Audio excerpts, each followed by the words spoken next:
Hello everyone, David here, back to review another episode of Gotham, and this time it is for episode 14 entitled The Fearsome Dr. Crane. Yes, this time we are introduced to Dr. Crane from Batman lore. However, it's not the Dr. Crane that you think you are going to get in this episode, which is actually one of the few twists that I kind of liked because it was going to make sense. I mean, why would Scarecrow be roaming around in Gotham City when Batman is still a kid? Especially when he's being played by this older actor, who I think handled the character very well.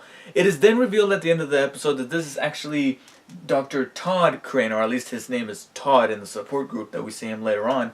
And I saw some articles saying that his name is actually Gerald Crane, and he's actually the father of Jonathan Crane, who's actually going to be the Scarecrow that's going to go up against Batman in the later years. But Gotham introducing this character in this particular episode was actually kind of refreshing. I liked his inclusion in this world, but beyond that, I didn't find him to be all that fascinating. His first kill, where he's hanging this guy by the ledge and kills him by hanging him, was very theatrical, especially by the way it was shot, and I really liked it.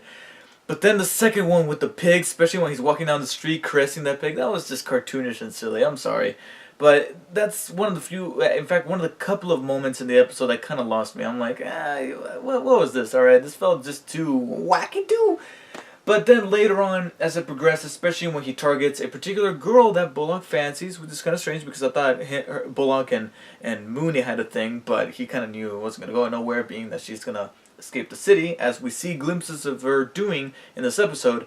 He fancies this girl that he meets during his investigation of this case. And it's kind of nice that to have this one person be some kind of charismatic foil to Bullock. You know, this girl is actually willing to call Bullock on his shit. He's saying, hey, don't be an asshole. And he's like, yeah, okay. And so with that ending scene of Bullock finally saving that girl, it looks like this is hitting him personally. So when he pops up again in the next episode, because I do know that this actor is going to be reprising the role for at least 2 episodes, I believe, based on the title of the next one, it's going to become a much more personal case for Bullock. Something that's kind of nice to see, being that he's usually the character that, like you did in this episode, he's the one who shuts things down quickly and says, hey, you should just be more optimistic, but he doesn't really consider all possibilities like Gordon does, which makes them makes the two of them a very good team, because they're kind of yin and yang to one another. And in that same scene with the pool, we also get the revelation that Jonathan, his son, walks in, revealing that he's actually going to be the one to become the Scarecrow that's going to go up against Batman, which makes sense. If Bruce is going to be a teenager, then Scarecrow himself has to be a teenager as well. I even liked it that they cast a kid who kind of bears a resemblance to Cillian Murphy a little bit. Not too much, but mainly in the eyes, where I'm like, hey, that's a nice way to kind of make it seem like this guy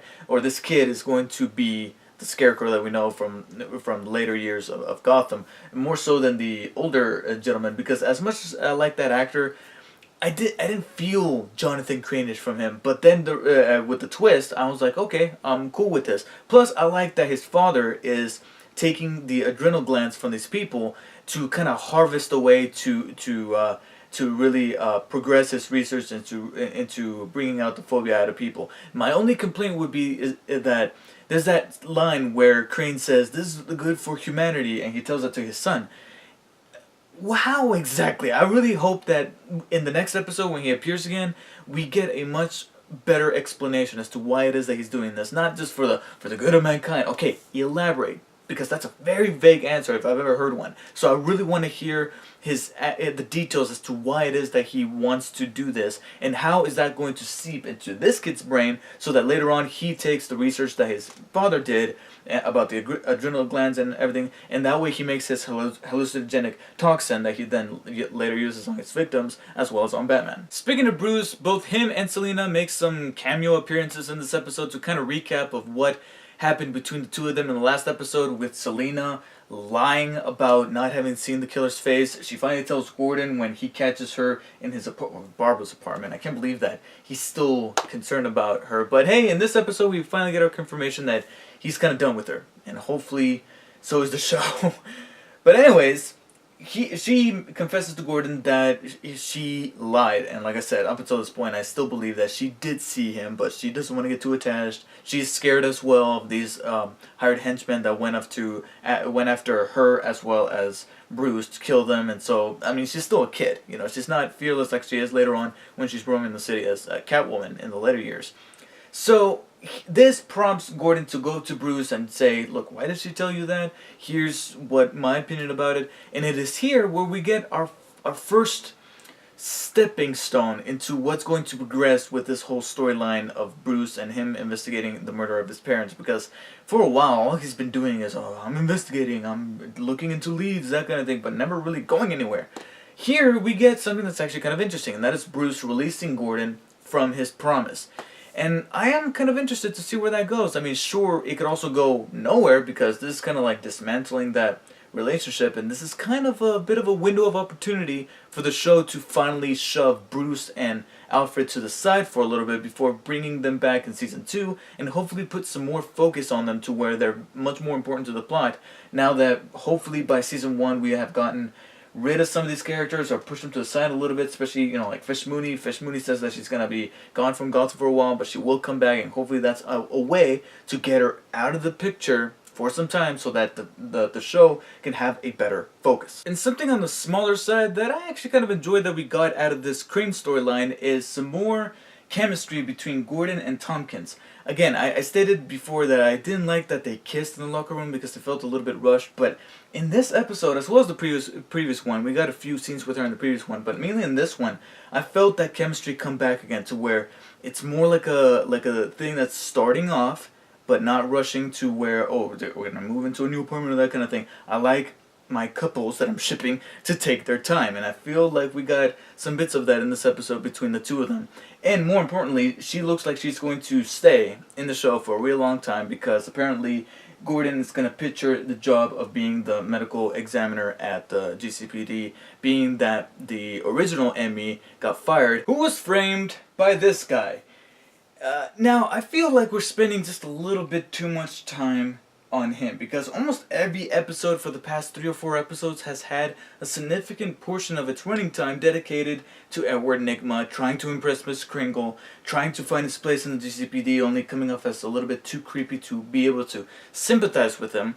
And even though his material in this episode was a bit more sufferable than usual, I really hope that they take him in somewhere, alright, by the end of season 1, because I feel like they're spending way too much time to not give him that moment where he's like, aha, maybe I shouldn't be at the GCPD, maybe I should be doing my own thing. They've been doing an awful lot of things to hint at the possibility that maybe by the end of season 1 he's gonna perform his first ever crime and be like, oh my god, what did I just do, what did I just do? And then, not immediately, but after a while he figures out, you know, kind of enjoyed that, and so he starts leading this double life. I mean, we got some visual cues of that in Arkham Origins. I don't know if you guys have played it, but you know, he's in there, but based on the way he appears, you can kind of tell that it looks like he's leading some kind of double life, and I feel like maybe they'll be doing that with Edward Nygma. There's nothing concrete, but I'm hoping that's what they do, because they're just spending way too much time in this motherfucker. I was hoping that him getting suspended would be that stepping stone to doing that first criminal activity, being that he found something within that corpse. I was hoping that during his suspension he was gonna hack into the database or break into the GCPD late at night and do his first ever crime that will fill him up with adrenaline. I get it. And therefore, that will make him go, yeah, maybe this is not such a bad thing in his mind, and prompt him to do more and more things that will eventually lead him to become the Riddler. But looks like he's back to being just a regular coroner or whatever the hell he does at the crime scenes under the GCPD. Now, the only other parallel storyline that we got in this episode was the one between Maroni and Penguin.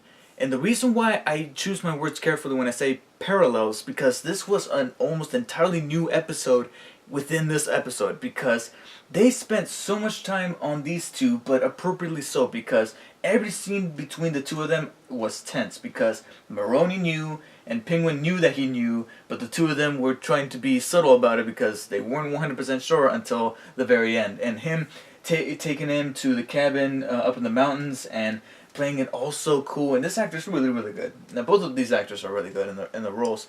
It was just very intense, and it was almost like a tennis game, just watching the dialogue exchanges between the two of them, and wondering at which point is one of them going to finally go, I know you know. I know that you know. And so by the end of this episode, all the cards are laid out flat on the table, and Maroni puts Penguin in a car crusher, and it looks like it's over, and that was very intense. It genuinely was.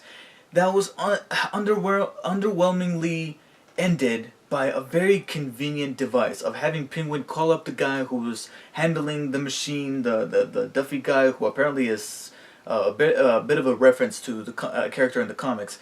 But anyways, he calls him up, says to him, hey, I just called Falcone, and you're in trouble, and that's what prompts him to stop the Crusher. I thought that was just a little bit too convenient and kind of cartoony that I'm like, really, I could have taken a car part being caught in the cogs of the machine that inevitably stopped the machine from going, and that that was able to give Penguin an escape, over him just stopping the machine because, oh, apparently he talked to Falcone. Are you really gonna believe any word that he's saying while he's in that machine? I just thought it was just too convenient. But if you're gonna have Penguin escape, you better make it funny. And I thought that it was a pretty fun gag to have him run across those people, those church ladies that were in the bus, and having him sit at the back of the bus with all these women singing. And you know that probably by the beginning of the next episode, the inside of that bus might be covered in blood. I know it's pretty dark to say that for some church-going ladies, but yeah, this is Penguin we're talking about. So sure, it comes with its shortcomings like any Gotham episode does, but I felt like I enjoyed this one more so than some of the previous episodes, some of the more recent episodes that I've watched. And it was definitely a much more focused episode. I mean, sure, it kind of meandered a bit here and there, especially with the Riddler story that I feel like we're spending way too much time on for them not to take it anywhere. But still, I felt like the two parallel storylines that we got with both Dr. Crane and the stuff between Maroni and Penguin was very satisfying, much more satisfying than some of the stuff we got in the most recent episodes. So for that, I give the Fearsome Dr. Crane a low 8 out of 10. So thank you guys for watching. Let me know what you guys thought of this week's episode, and I'll see you next week with our continuation of the Dr. Crane / Scarecrow storyline. I'll see you guys then.